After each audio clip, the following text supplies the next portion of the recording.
Minimum कितने employees रहेंगे उस कंपनी में तो उसको इस एक्ट को फॉलो करना पड़ेगा?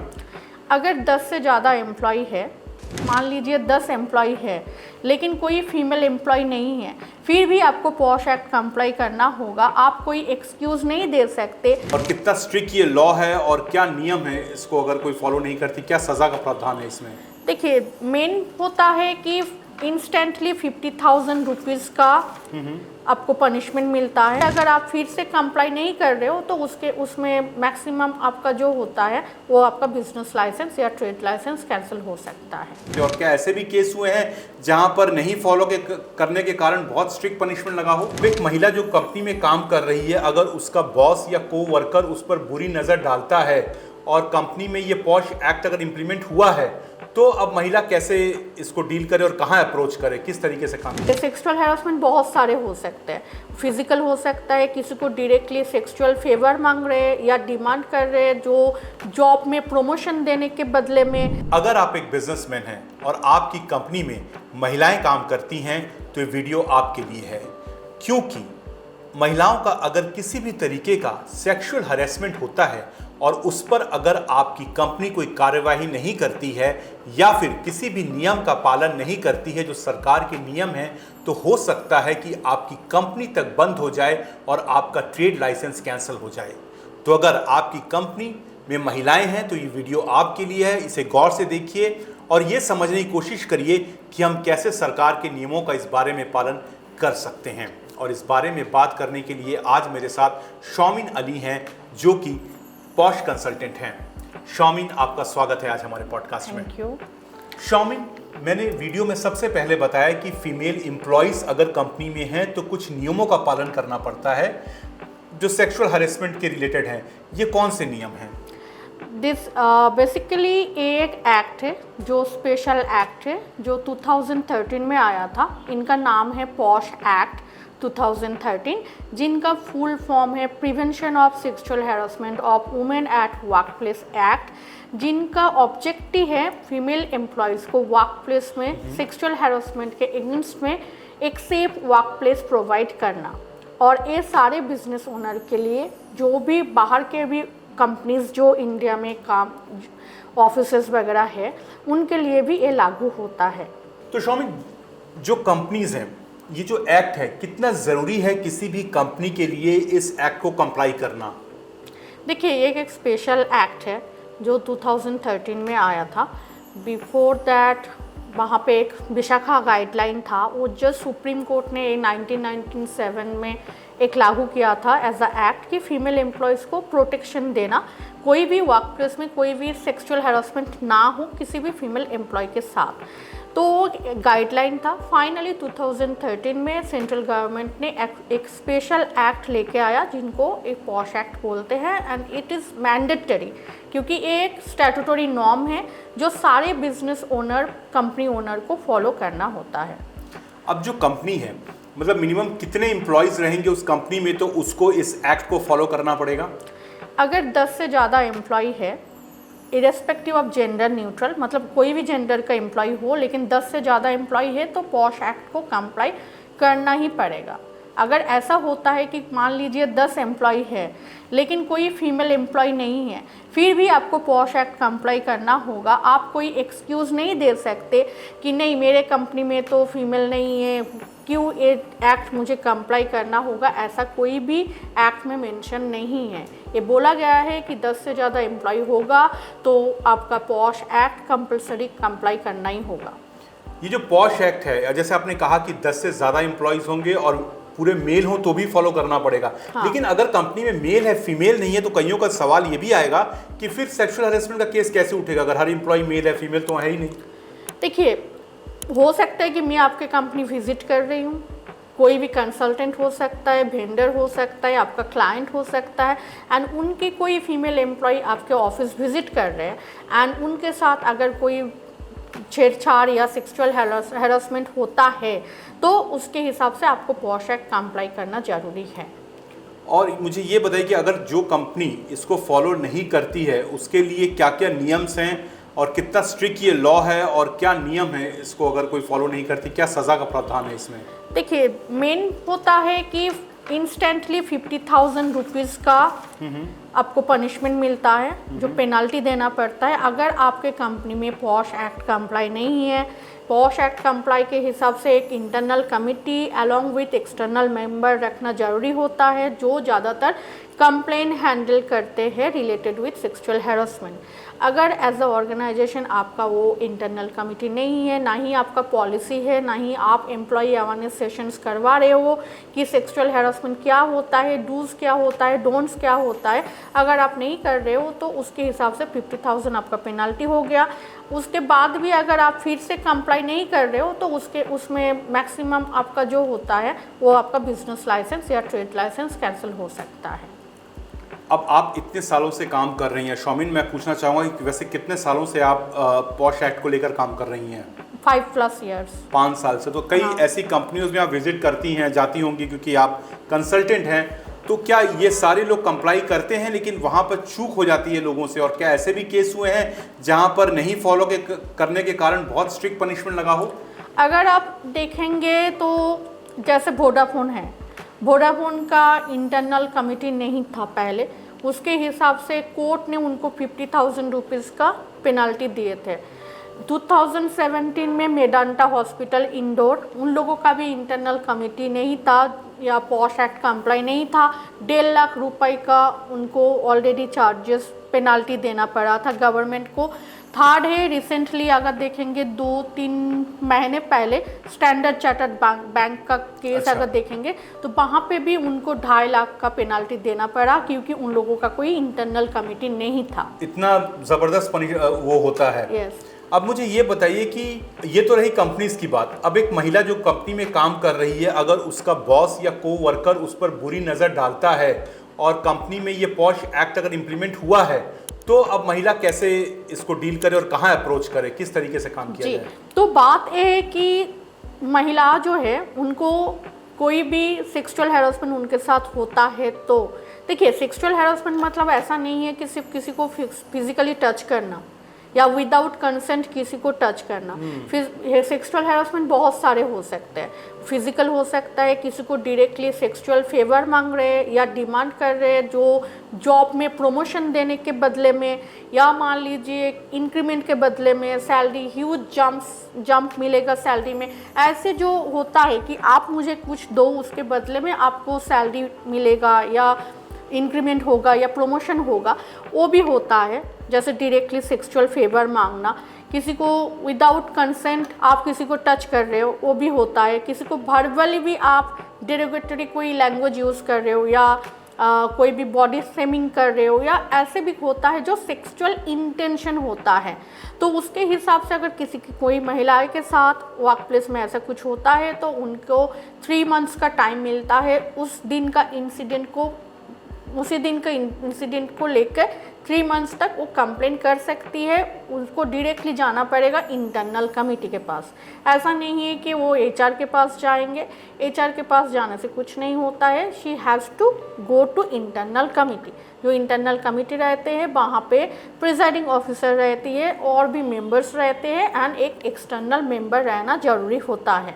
तो वो उनको प्रिजाइडिंग ऑफिसर के पास जाके उनको रिटन कंप्लेंट जमा करना होता है, 6 कॉपी जमा करना होता है। अच्छा, ये कहाँ प्रिसाइडिंग ऑफिसर कहाँ मिलते हैं? ऑफिस में, सारे ऑर्गेनाइजेशन में अपने ब्रांच, मान लीजिए आज कोलकाता में ऑफिस है, किसी का मुंबई में और एक ब्रांच ऑफिस है, तो सारे लोकेशन में आपको कंपनी ओनर के हिसाब से एज अ एम्प्लॉयर आपका रिस्पॉन्सिबिलिटीज़ होगा कि आप सारे लोकेशन में एक एक करके इंटरनल कमिटी बनाइए, और वो इंटरनल कमिटी में ही प्रिजाइडिंग ऑफिसर रहेंगे जिनके पास जाके वो महिला सेक्सुअल हैरेसमेंट के अगेंस्ट में कंप्लेंट कर सकती है। तो फिर वो चाहे अपने बॉस के खिलाफ किसी के अगेंस्ट भी कर सकती है? जी। और इसमें आप लोग जो ट्रेनिंग देते हैं, एग्जैक्टली आप लोग का ट्रेनिंग कैसे होता है? कंपनीज को किस बारे में, क्या पॉश एक्ट इम्प्लीमेंट करो इस बारे में ट्रेनिंग दिया जाता है? ना, हम लोग ट्रेनिंग जो देते हैं पॉश एक्ट कंप्लाई करने के बाद, मान लीजिए आज आपने डिसाइड किया आपका कंपनी में 10 एम्प्लॉय हैं। अब आप मान लीजिए आप बोल रहे हो कि मुझे पॉश एक्ट कंप्लाई करना है क्योंकि मुझे पता है कि posh act is mandatory, it's a norm, तो मुझे एक कंप्लाई करना है। तो उसी के हिसाब से आपको पहले एक इंटरनल कमिटी बनाना होगा अलॉन्ग विथ आपका एम्प्लॉयज़ के लेके एक कमिटी बनाना होता है। एम्प्लॉयज़ के साथ एक एक्सटर्नल मेंबर रखना होता है जो बेसिकली इस सब्जेक्ट मैटर एक्सपर्ट होते हैं। आपका इंटरनल कमिटी बन गया। अब आप एक पॉलिसी बनाएंगे जो ज़्यादातर सारे एम्प्लॉयज़ का भेजोगे कि पॉलिसी में क्या क्या रहता है कि सेक्सुअल हैरेसमेंट क्या है, कैसे रिपोर्ट करेंगे, किसके पास जाना है, कैसे ऑर्गेनाइजेशन हेल्प करेंगे, कैसे ऑर्गेनाइजेशंस का मोटो है कि हम लोग सेफ वर्क प्लेस प्रोवाइड करें फीमेल को या महिलाओं को। तो उनके बाद होता है आपका एम्प्लॉय अवेयरनेस सेशन, जिसको हम लोग सेंसिटाइजेशन ट्रेनिंग बोलते हैं। तो उसमें हम लोग सिखाते हैं या ट्रेनिंग अवेयर करते हैं एम्प्लॉयज़ को थ्रू ट्रेनिंग कि सेक्सुअल हैरेसमेंट में क्या क्या आता है। शायद आपको पता नहीं है क्या होता है कि बहुत सारे चीज़ होता है जैसे अनकम्फर्टेबल फील करना या अनवेलकम बिहेवियर। आप मुझे कम्प्लीमेंट दे रहे हो तो वो मेरे लिए वेलकम बिहेवियर है, लेकिन आपने ऐसे कोई जोक क्रैक कर दी या ऐसे कुछ बात बोल दी या मेरा पर्सनल लाइफ लेके ऐसे कुछ इंटरफेयर कर दी जो कुछ सेक्सुअल इंटेंशन या सेक्सुअल रिलेटेड एक्टिविटीज़ कुछ है, तो तब वो सेक्सुअल हैरेसमेंट पे आ जाएगा। तो इसमें हम लोग सारे employees not only female, male को भी समझाते हैं या बोलते हैं थ्रू ट्रेनिंग प्रोग्राम कि सेक्सुअल हैरेसमेंट कौन सा एक्टिविटीज़ या बिहेवियर के डिफाइन होता है सेक्सुअल हैरेसमेंट के हिसाब से, एंड एज अ फीमेल आप कहाँ जाके कंप्लेन कर सकते हो। और इसमें जो शिकायत करता है, जो विक्टिम है, क्या वो अपनी पहचान गुप्त रख सकती है? नहीं, ये नहीं हो सकता। अच्छा, उसको अपनी पहचान बतानी पड़ेगी, बोलना ही पड़ेगा। और इसमें क्या लीगल एक्सपेंसेस का खर्च क्या कुछ होता है? नहीं, देखिए यहाँ पे दो चीज़ होता है। पॉश एक्ट में मान लीजिए आपका इंटरनल कमिटी है, आप इंटरनल कमिटी के पास गए, कंप्लेन किए, इंटरनल कमिटी वो कंप्लेन को पूरा चेक करेंगे कि ये सेक्सुअल हैरेसमेंट है कि नहीं है, वो वर्क प्लेस में हुआ है कि नहीं है। अगर वर्क प्लेस या एक्सटेंडेड वर्क प्लेस में होता है तभी सारा 4 नॉर्म्स होता है, क्राइटेरिया होता है। एक होता है complainant has to be female, work place में या एक्सटेंडेड वर्क प्लेस में सेक्सुअल हैरेसमेंट जिसने किया उनके साथ उनका वर्किंग रिलेशन है, तभी इंटरनल कमिटी वो कंप्लेन को लेके प्रोसेस कर सकते हैं। तो प्रोसेस करने के बाद फिर क्या होता है, इन्वेस्टिगेशन या इंक्वायरी होता है। इंक्वायरी के बाद जो फाइंडिंग रिपोर्ट्स होता है वहाँ पे अगर वो प्रूफ हो जाता है कि हाँ उन्होंने जिनके अगेंस्ट में वो लेडी या वो फीमेल एम्प्लॉय ने कंप्लेंट की है या एग्रीव डोमेन जिनको हम लोग बोलते हैं, तो वो प्रूफ हो जाता है कि रिस्पोंडेंट इज़ गिल्ट, वो प्रूफ हो जाता है, तो उसके हिसाब से फिर उनको या जॉब से निकाल दिया जाता है या सस्पेंड किया जाता है या मॉनिटरी कंपनसेशन भी देना पड़ता है। तो इसमें फीमेल के लिए कोई भी लीगल एक्सपेंस नहीं होता है। लेकिन हाँ एक चीज़ है फीमेल के लिए, अगर वो लोग जो फीमेल कंप्लेनेंट है अगर शी इज़ नॉट हैप्पी, जो इंटरनल कमिटी ने फाइंडिंग रिपोर्ट्स दिया है, तो she will get 90 days more time to go in court में अप्लाई कर सकती है। तो उसमें फिर उनका खर्चा आएगा, लेकिन इंटरनल कमिटी में जो कंप्लेन आएगी तो उसके हिसाब से कोई लीगल एक्सपेंसेस नहीं होता है। शौमिन, आज के दौर में आपको क्या लगता है कि ज़्यादा से ज़्यादा कंपनी है जिनके पास 10 एम्प्लॉय हैं, 10 एम्प्लॉय क्या छोटी कंपनी है, क्या वो इस बारे में जानती हैं या फिर क्योंकि जानकारी नहीं है तो जब ऐसे केस होते हैं तो वो बुरे फंसते हैं? देखिए जानकारी तो नहीं है, अवेयरनेस बहुत कम होते हैं। जो अनऑर्गेनाइज्ड छोटे कंपनी होते हैं या स्टार्टअप होते हैं या जो बहुत स्मॉल ऑर्गेनाइजेशंस होते हैं तो उन लोगों के पास इतना जानकारी नहीं होता है। जब कंप्लेन आता है तब उन लोगों के लिए एक हेडेक हो जाता है कि अरे कंप्लेन आ गया, अब कैसे हैंडल करें।